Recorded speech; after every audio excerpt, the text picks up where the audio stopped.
नमस्ते दर्शकों, धर्मा प्रोडक्शंस ने अब ऑफिशियली कंफर्म कर दिया है कि कार्तिक आर्यन के साथ उनकी नई रोमांटिक कॉमेडी तू मेरी मैं तेरा तू मेरी में अनन्या पांडे फीमेल लीड में होंगी। ये अनाउंसमेंट उस वायरल वीडियो के एक दिन बाद आया है जिसमें ये दोनों यूरोप में फिल्म की शूटिंग करते दिखे थे, जिसके बाद फैंस के बीच काफ़ी बातें चल रही थी। एक वायरल क्लिप में कार्तिक आर्यन एक छोटे से रोड साइड कैफे में एंट्री करते दिख रहे हैं, जबकि अनन्या पांडे अपने एक दोस्त के साथ बैठी नजर आ रही हैं। अनन्या और Kartik were supposed to be dating a few years ago, but then that story got over very soon. इस फुटेज ने ऑनलाइन काफ़ी चर्चा को जन्म दिया है और अब प्रोडक्शन हाउस ने ऑफिशियल कंफर्मेशन देकर सब अफवाहों पर पूर्ण विराम लगा दिया है। सत्य प्रेम की कथा के फिल्म मेकर समीर विद्वंस द्वारा डायरेक्ट की गई ये फिल्म करण जौहर के धर्मा प्रोडक्शंस और नमा पिक्चर्स का एक जॉइंट वेंचर है। ये फिल्म 13 फरवरी 2026 को रिलीज होगी, जो वैलेंटाइन डे से ठीक पहले है। नमस्ते दर्शकों, बॉलीवुड की उभरती सितारा सुहाना खान ने एडिडास के साथ एक नया सफर शुरू किया है। वो अब एडिडास ओरिजिनल सुपरस्टार स्नीकर्स की नई ब्रांड एम्बेसडर बन गई हैं।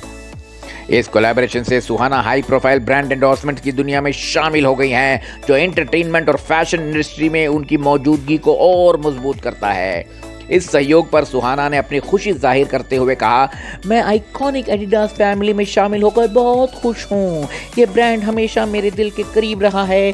इसके क्लासिक स्नीकर्स हमेशा मेरे वार्डरोब का हिस्सा रहे हैं।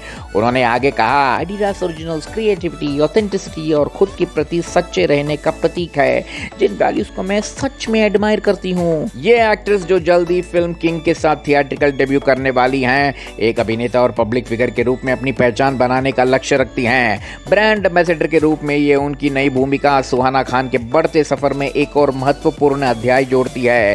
एक ऐसा सफर जो विरासत और कंटेम्पररी कूल दोनों में गहराई से जुड़ा हुआ है।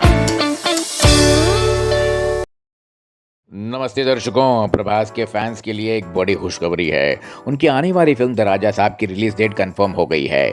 ये हॉरर कॉमेडी फिल्म 5 दिसंबर 2025 को सिनेमा घरों में रिलीज होगी।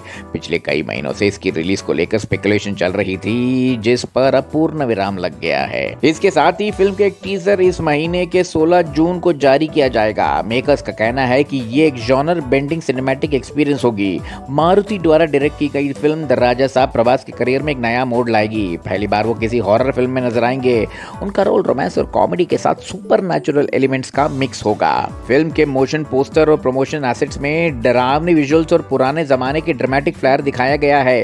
ये फिल्म हॉरर और मास एंटरटेनमेंट का अच्छा बैलेंस देगी। टीजी विश्व प्रसाद की इस फिल्म को पीपल मीडिया फैक्ट्री के बैनर तले प्रोड्यूस कर रहे हैं। कार्तिक पलनी सिनेमेटोग्राफी और थमन म्यूजिक दे रहे हैं। थमन से एक हाई एनर्जी साउंड ट्रैक की उम्मीदें हैं। नमस्ते दर्शकों, डायरेक्टर अनीस बज़्मी ने नो एंट्री 2 से दिलजीत दोसांझ के बाहर होने की खबरों पर अपनी चुप्पी तोड़ी है। यह फिल्म 2005 की कॉमेडी हिट नो एंट्री का लॉन्ग अवेटेड सीक्वल है। दिलजीत के प्रोजेक्ट से निकलने के खबरों ने सुर्खियां बटोर ली हैं, लेकिन बज़्मी का कहना है कि उनका फोकस फिल्म बनाने पर है, कास्टिंग में बदलाव के बावजूद। मीडिया से बात करते हुए अनीस बज़्मी ने कहा, मैं बस खुश हूँ कि फिल्म बन रही है, इससे बड़ी खुशी और कोई नहीं। इस समय वही हो रहा है जो ऊपर वाला चाहता है।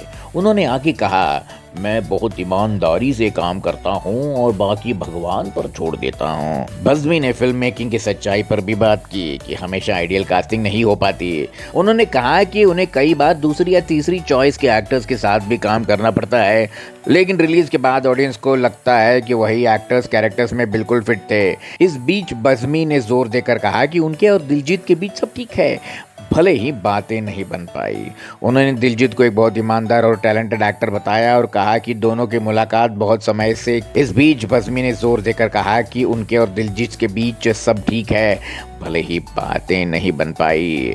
उन्होंने दिलजीत को बहुत ईमानदार और टैलेंटेड एक्टर बताया और कहा कि दोनों की मुलाकात बहुत कम समय के लिए हुई थी। उन्होंने याद किया कि दिलजीत ने बेसिक प्रीमाइस सुनते ही फिल्म करने के लिए तुरंत हाँ कर दी थी। एक्टर ने कहा था कि उन्हें पहली नो एंट्री बहुत पसंद थी और उन्हें बज़्मी के विजन पर भरोसा था। डायरेक्टर ने दिलजीत की सादगी की तारीफ की और कहा कि एक्टर ने पूरे नरेशन का इंतजार भी नहीं किया।